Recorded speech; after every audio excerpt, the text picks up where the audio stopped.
요한계시록을 차례대로 살펴보고 있습니다.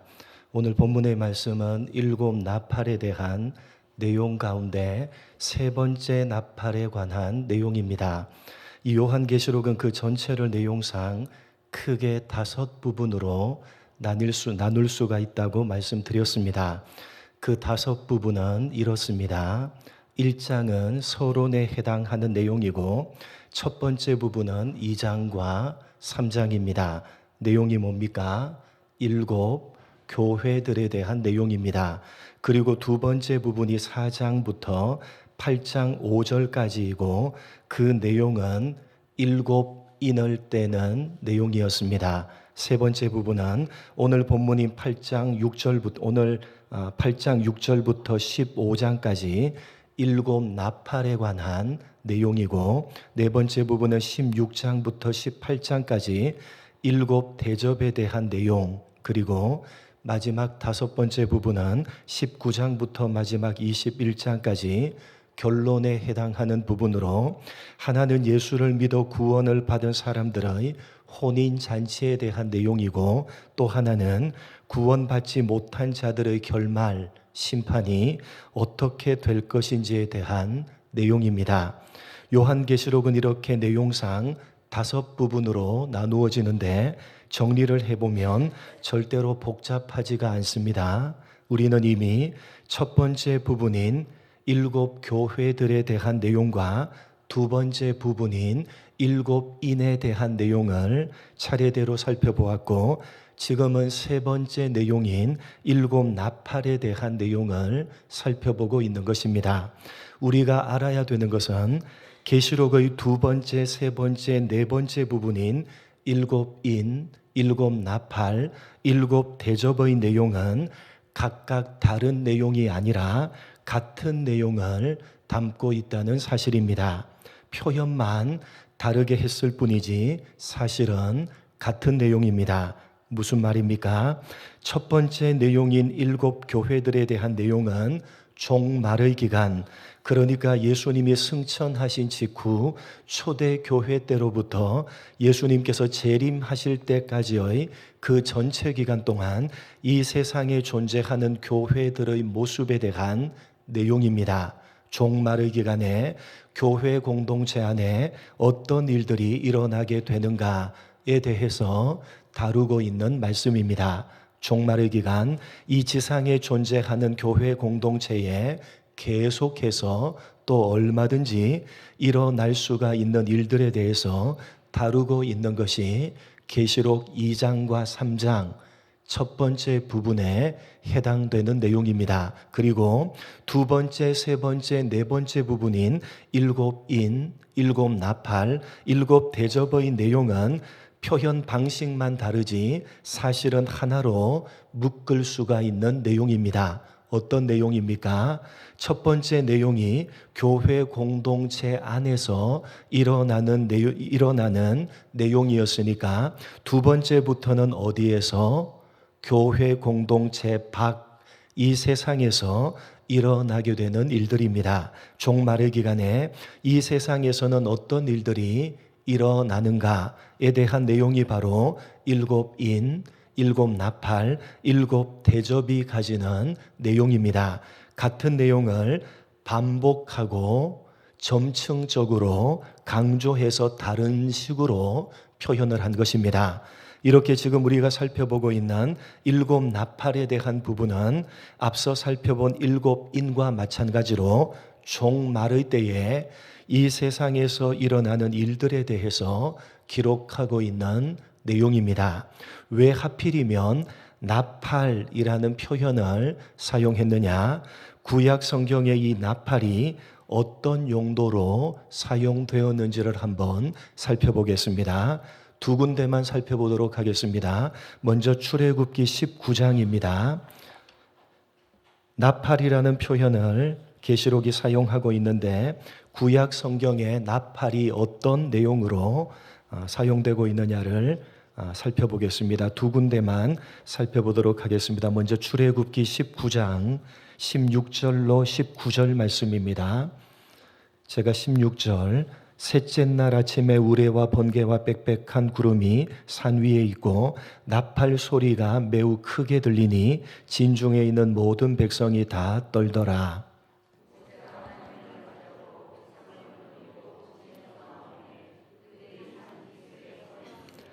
시내산의 연기가 자욱하니 여호와께서 불 가운데서 거기 강림하심이라. 그 연기가 옹기 가마 연기같이 떠오르고 온 산이 크게 진동하며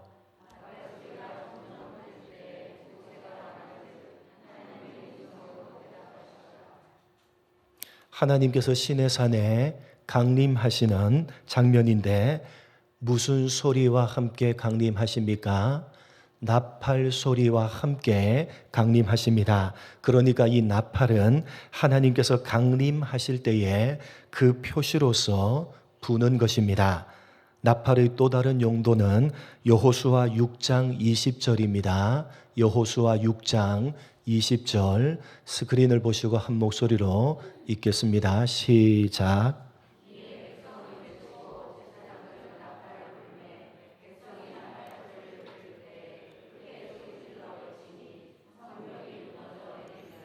하나님께서 여리고성을 무너뜨리시는 장면입니다. 성 주위를 돈 다음에 무엇을 불 때에 나팔을 불 때에 하나님께서 여리고성을 무너뜨리시는 것입니다. 이때 나팔은 심판의 용도입니다. 이와 같이 구약 성경은 나팔을 크게 두 가지 용도로 사용하고 있습니다. 하나님께서 임재하실 때에 그리고 하나님께서 심판하실 때에 나팔을 부는 것입니다. 요한계시록이 바로 이런 구약 성경의 내용들을 염두에 두고 나팔이라는 표현을 사용하는 것입니다. 그러니까 7 나팔의 내용은 하나님께서 임재하셔서 무엇하신다? 심판하신다 라는 내용입니다. 말씀드렸듯이 7인, 7 나팔, 7 대접의 내용은 같은 내용들입니다. 어떤 내용입니까? 종말의 때에 이 세상에서 일어나는 일들입니다. 그런데 특별히 7 나팔은 종말에 하나님께서 임재하셔서 이 세상을 심판하신다는 것을 중점적으로 강조하고 있는 내용입니다. 오늘 본문인 세 번째 나팔에 대한 내용도 종말에 하나님께서 임재하셔서 심판하신다 라는 내용입니다. 그렇다면 이 세 번째 나팔은 어떤 심판에 대한 내용이냐? 본문 10절 말씀을 보시면 무엇이 하늘에서 떨어졌다고 되어져 있습니까? 큰 별이 하늘에서 떨어졌다 라고 되어져 있습니다. 여기에서 떨어진 큰 별은 무엇을 의미하는 것이냐? 아무렇게나 되는 대로 갖다 붙여서 해석하면 안 되고 구약 성경에서 찾아봐야 되는 것입니다. 여러분, 떨어진 큰 별이죠. 떨어진 큰 별 무엇을 의미하느냐?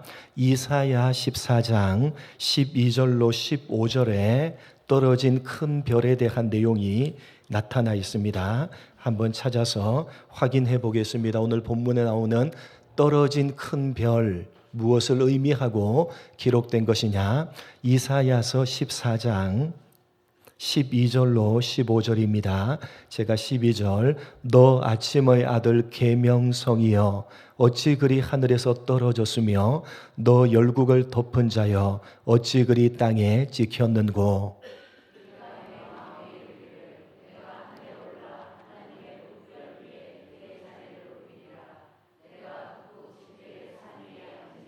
14, 15절 같이 읽겠습니다. 시작.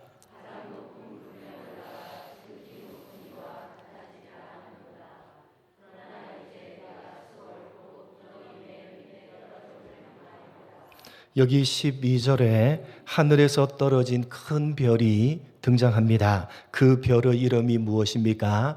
계명성입니다. 이 계명성은 새벽별인데 그냥 새벽별이 아니라 새벽별들 가운데 가장 반짝이며 빛이 나는 새벽별입니다. 그런데 이 별이 하늘에서 떨어져 버린 것입니다. 떨어진 이유가 무엇이라고 되어져 있습니까? 13절과 14절을 보시면 이 계명성, 이 밝고 큰 별이 어떤 마음을 품었느냐? 내가 하늘에 올라 하나님의 뭇별 위에 내 자리를 높이리라. 내가 북극 지폐의 산 위에 앉으리라. 가장 높은 구름에 올라가 지극히 높은 이와 같아지리라. 이런 마음을 먹었기 때문에 하늘에서 떨어진 것입니다. 이 계명성이라는 별이 자신을 스스로 높이는데 어디까지 높이느냐? 지극히 높은 이와 같아지리라. 누구와 같아지리라? 하나님과 같아지리라. 자기 스스로를 하나님의 자리까지 높였기 때문에 하늘에서 떨어진 것입니다. 하나님과 같이 되리라.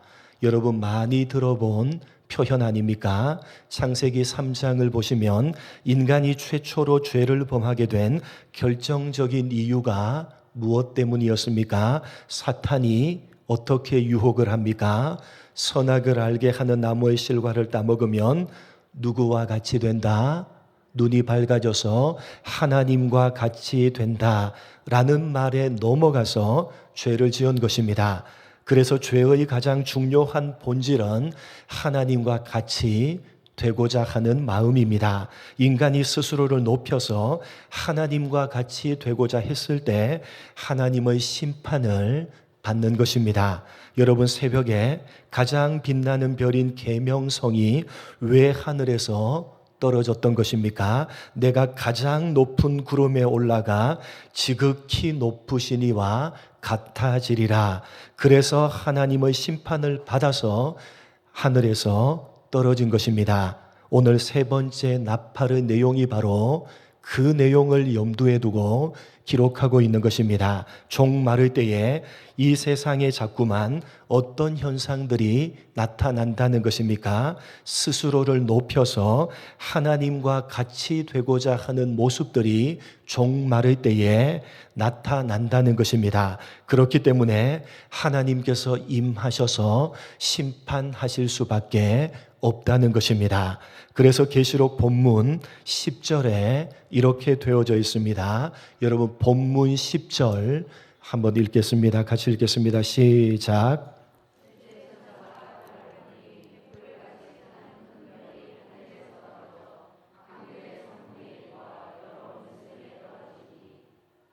(11절) 한 번 더 계속해서 시작.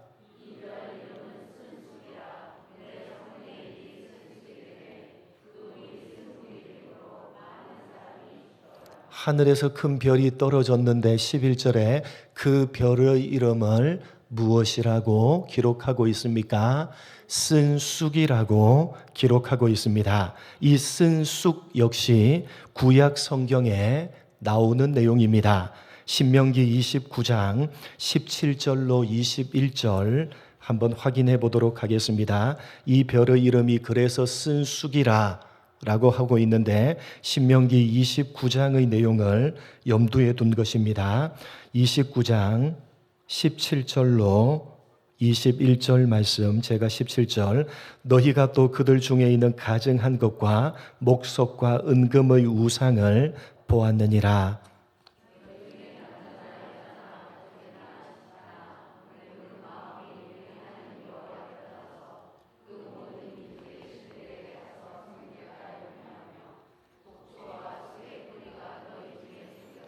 이 저주의 말을 듣고도 심중에 스스로 복을 빌어 이르기를 내가 내 마음에 완악하여 젖은 것과 마른 것이 멸망할지라도 내게는 평안이 있으리라 할까 함이라.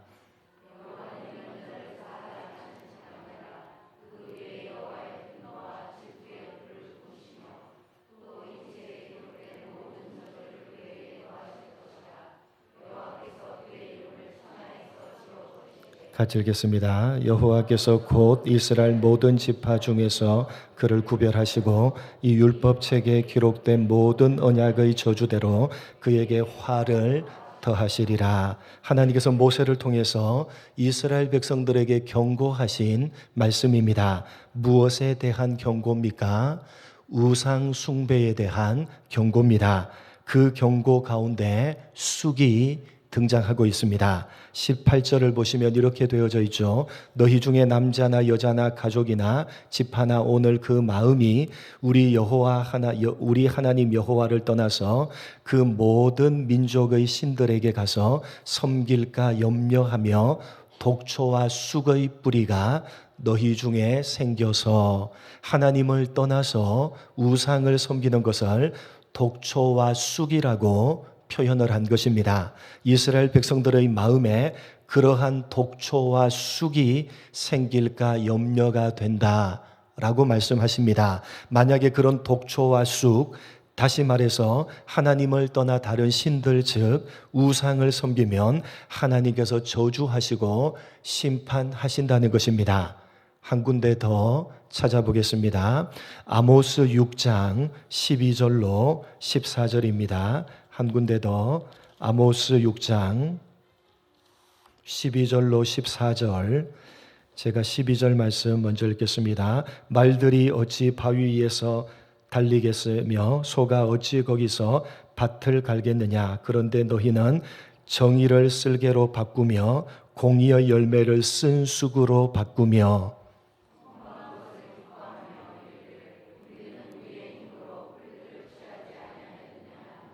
만군의 하나님 여호와의 말씀이니라. 이스라엘 족속아 내가 한 나라를 일으켜 너희를 치리니 그들이 하맛 어기에서부터 아라바 시내까지 너희를 학대하리라 하셨느니라. 여기에서도 역시 쓴 쑥이라는 표현이 등장합니다. 공의의 열매를 무엇으로 바꾸었다? 쓴 쑥으로 바꾸었다. 무엇을 기뻐한다고요?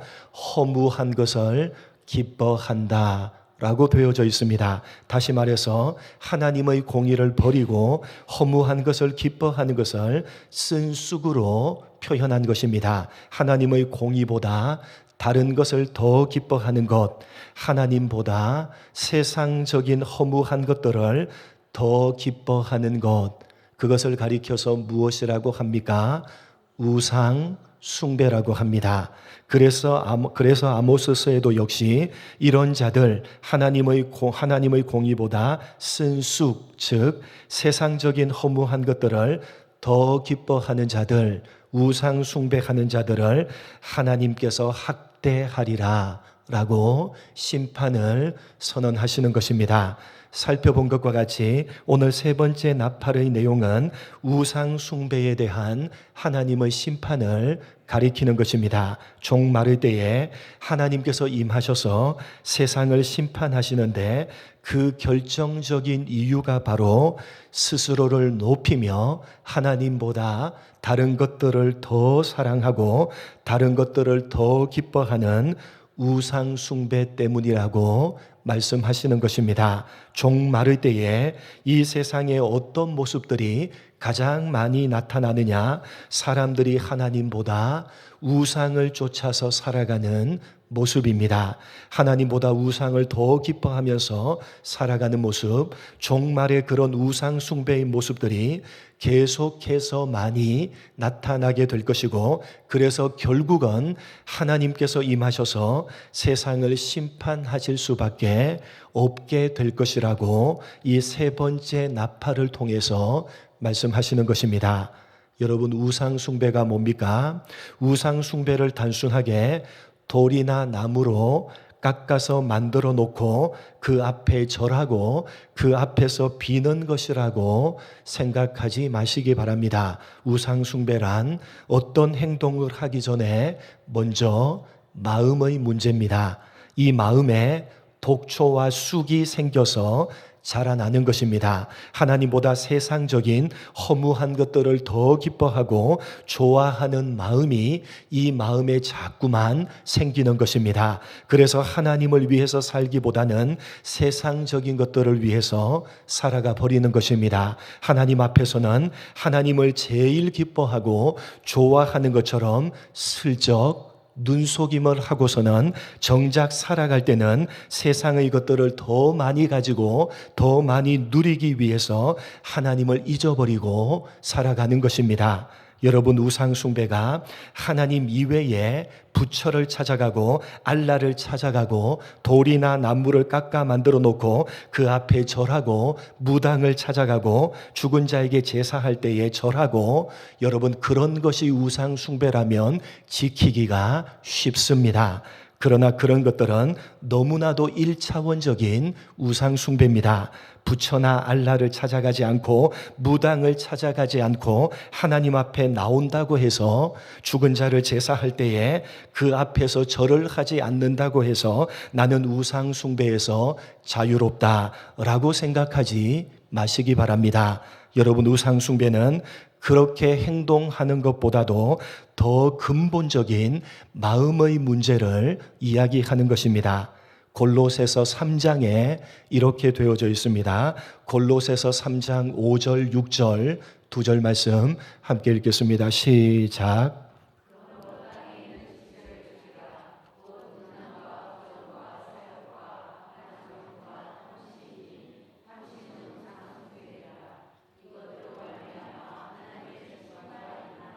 무엇이 우상 숭배라고 되어져 있습니까? 탐심, 세상의 것들을 탐하는 마음, 그것이 우상 숭배입니다. 내 안에 있는 탐심, 내 안에 하나님보다 다른 것들, 세상적인 허무한 것들을 더 기뻐하고 더 사랑하는 마음, 하나님보다 세상을 더 탐하는 마음, 그것이 바로 우상 숭배입니다. 그러니까 하나님 앞에 나와서 이렇게 하나님을 예배하고 있는 지금 이 순간에도 범할 수 있는 것이 바로 우상 숭배입니다. 이렇게 예배의 자리에 앉아는 있지만 마음이, 생각이 자꾸만 딴 쪽으로 가는 것입니다. 하나님의 말씀이 귀에 들려지고 있는데도 그 말씀대로 살겠다라는 마음보다는 하나님의 말씀은 말씀이고 그건 이론이자 정답일 뿐이고 어떻게 사람이 이론대로만, 정답대로만 살 수가 있느냐, 자꾸만 그런 마음이 예배하는 이 순간에도, 말씀이 귀에 들려지는 이 순간에도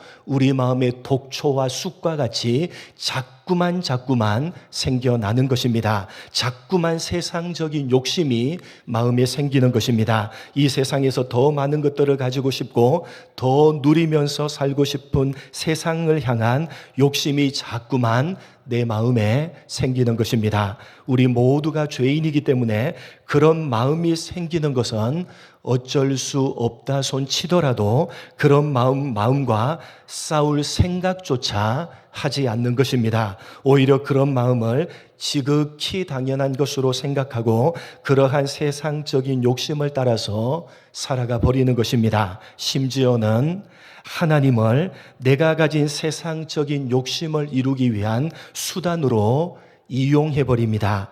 하나님을 잘 믿으면 열심히 신앙생활을 하면, 열심히 기도하고 헌금하고 열심히 봉사하면 내가 원하는 것을 하나님께서 주신다라는 식의 신앙 형태를 가지는 것입니다. 그래서 자꾸만 마음에, 아니 이렇게 열심히 신앙생활을 하고 있는데 왜 하나님은 나에게 아무것도 해주지 않으시는가? 왜 예수를 믿는 나에게 이런 좋지 않은 일들이 자꾸만 생기는가? 라는 불평이 내 마음속에 자꾸만 생기는 것입니다. 세상을 향한 욕심, 우상 숭배인 겁니다. 하나님을 위하는 것이 아니라 자기 자신을 높이고 하나님마저도 이용해서 자기 자신을 위하는 것입니다. 하나님마저도 자기가 원하는 대로 해야 되는 것입니다. 자기를 위해서 하나님마저도 자기가 원하는 하나님으로, 자기 입맛에 맞는 하나님으로 만들어버리는 것입니다. 하나님의 뜻, 하나님의 생각, 하나님의 말씀에는 관심이 없습니다. 오로지 내 뜻, 내 생각, 내가 원하는 대로 되어져야지만, 하나님도 그렇게 나에게 역사해 주셔야지만 하나님이고, 그래야지만 직성이 풀리고 만족하는 것입니다. 이런 모든 것들이 다 종말에 일어나는 우상 숭배에 해당되는 것들입니다. 사랑하는 성도 여러분, 종말을 살아가고 계시는 여러분의 마음에 독초와 쑥이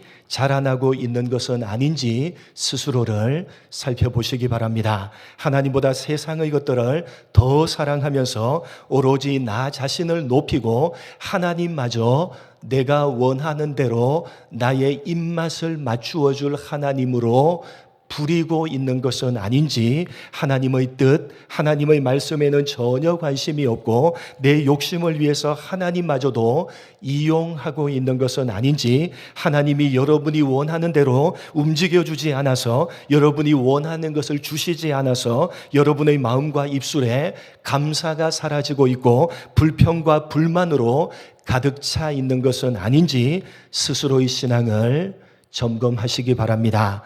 여러분, 우리 모두는 본성 자체가 죄인이기 때문에 오로지 우리 자신만을 위하는 독초와 쑥, 하나님보다 세상의 것들을 더 사랑하는 독초와 쑥이 우리 마음에 생길 수가 있다는 사실을 잊어버리지 마시기 바랍니다. 어찌 보면 그런 독초와 쑥이 생기는 것은 자연스러운 현상입니다.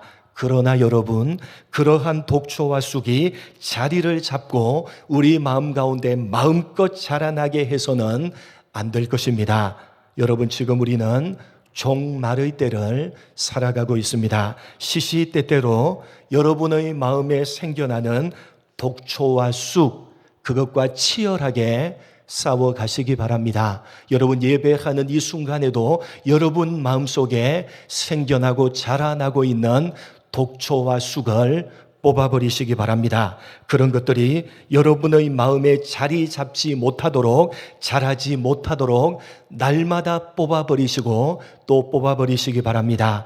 그것이 바로 오늘 세 번째 나팔을 통해서 우리들에게 경고하는 것이요, 종말을 준비하며 살아가는 성도들이 가져야 되는 마땅한 모습인 것입니다. 여러분, 종말을 제대로 준비하며 살아가는 복된 성도들이 다 되시기를 주님의 이름으로 간절히 축복합니다.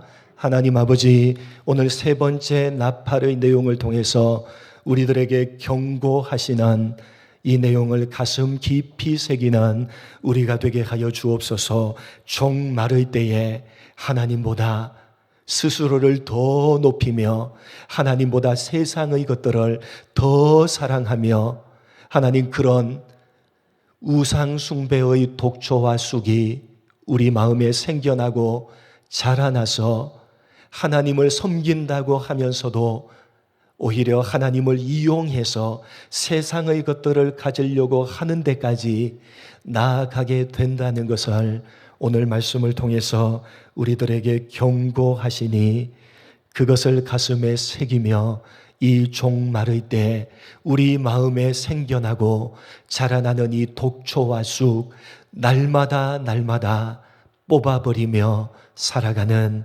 우리가 되게 하여 주옵소서.